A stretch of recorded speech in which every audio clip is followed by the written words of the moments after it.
गेरुआ रंग के सूट पहनले कंधा पलेले कबरिया साथ चल देव घर नगरिया गे गेरुआ रंग के सूट पहनले कंधा पलेले कबरिया साथ चल देव घर नगरिया गे आगे धीरे धीरे चढ़ जइबै सुइया पहाड़िया साथ चल देव घर नगरिया गे आगे गेरुआ रंग के सूट पहनले कंधा पलेले कबरिया साथ चल देव घर नगरिया गे गेरुआ रंग के सूट पहनले कंधा पलेले कबरिया साथ चल देव घर नगरिया गे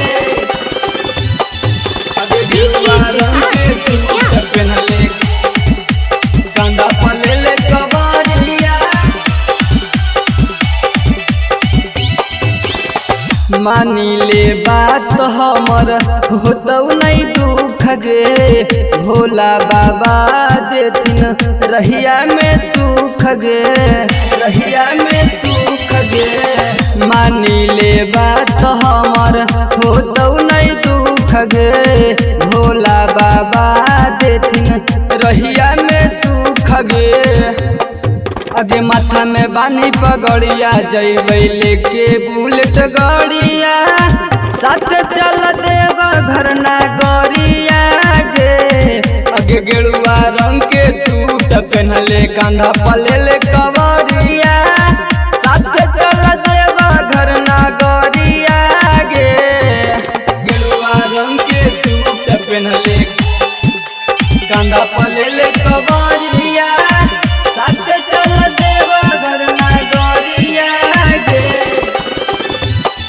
आगे गेरुआ रंग के सूट पहनले कंधा पलेले कबरिया देवो के देव हखिन उहे भोले दानी गे कहियो नहीं दुख होतौ नहीं परेशानी गे होतौ नहीं परेशानी गे देवो के देव हखिन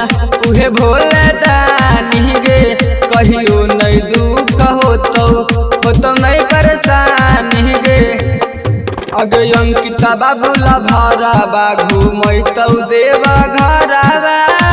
साथ चल देवा घर नगरिया गे अगे शंकर सत्याला भरावा घूमैतौ देवा घरावा साथ चल देवा घर नगरिया गे गेरुआ रंग के सूट पहनले